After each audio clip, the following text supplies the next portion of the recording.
Assalamualaikum warahmatullahi wabarakatuh. Di sini saya Tamara Janati akan mereview tentang 3 artikel. Yang artikel pertama adalah yang berjudul Umat Islam di Filipina Selatan Sejarah, Perjuangan dan Rekonsiliasi. Nama penulisnya adalah Saifullah SH. Tahun dan halaman volume 3 nomor 1 September 2008. Tujuan penelitian pembahasan awal mula Islam masuk di Filipina.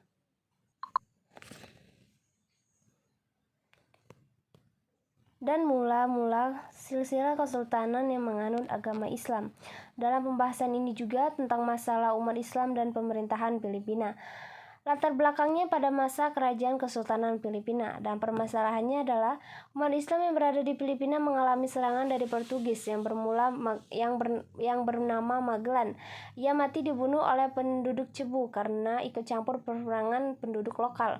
Sedangkan sisanya pasukan kembali ke Spanyol.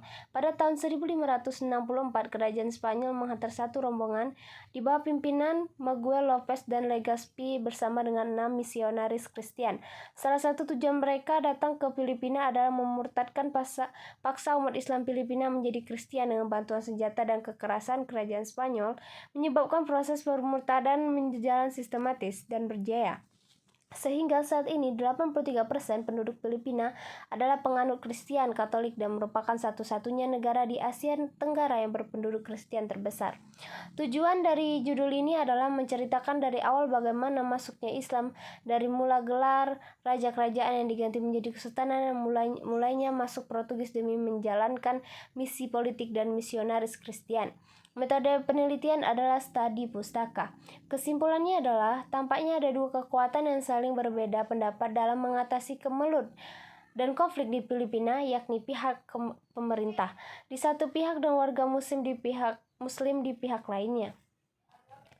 Kalangan muslim sendiri juga terdapat dua faksi dan pendekatan. Satu pihak yang identifikasi sebagai kelompok radikal yang mengatasi umat Islam dengan berjuang dengan memisahkan diri dari Filipina. Pihak yang diidentifikasi sebagai kelompok moderat yang merupakan mayoritas penduduk muslim yang berjuang membela nasib umat Islam dengan cara legal. Selanjutnya, artikel yang kedua yang berjudul Islam dan Sejarahnya pada Masyarakat Sembri Seberang. Penulisnya adalah seorang Abdelmi, tahun dan halaman Sakofah dan Tarikh volume 3 nomor 1 Juni 2018. Tujuan penelitian adalah menjelaskan tentang masuknya Islam di Jambi Seberang.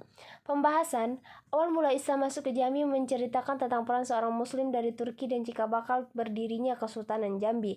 Tidak hanya menjadi agama orang Arab saja, tetapi juga menjadi agama setiap suku bangsa yang ada di dunia. Islam juga mempengaruhi agama orang Melayu, termasuk di dalamnya Melayu Jambi, sehingga sulit dipisahkan antara Islam dan Melayu.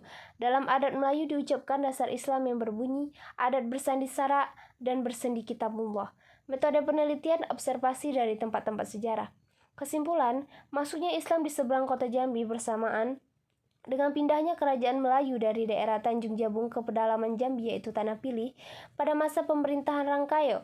Orang pertama kali menyebarkan agama Islam di seluruh kota adalah Sayyid Hussein bin Ahmad Barakbah, dan kehadirannya membawa pengaruh besar bagi perkembangan agama Islam di daerah ini. Selanjutnya pada artikel ketiga adalah yang berjudul tentang rekam jejak Muslim Rohingya di Myanmar. Penulisnya adalah Tati Hartina, tahun dan halaman volume nomor 1 Januari 2010. Tujuan penelitian tentang pembahasan bagaimana Muslim di Myanmar dianggap sebagai pendatang, apalagi ras mereka yang dijadikan mirip sebagai bagian dari Bangladesh yang ditempatkan oleh penjajah Inggris. Pembahasan di antara penggolakan yang terjadi di Myanmar akan menjadi wilayah yang menempati posisi terpenting dalam konteks sejarah perkembangan Myanmar saat ini. Penting karena faktanya selain turut membentuk format kenegaraan Myanmar, Arakan juga mampu memberikan bingkai sosiologi bagi tata sosial dalam kehidupan masyarakat. Permasalahan pasca pecahnya Perang Anglo-Burma pertama pada 1824 sampai 1826 karena sesuai dengan perjanjian Yandabo tertanggal 2 Februari 1826. Metode penelitian adalah studi pustaka.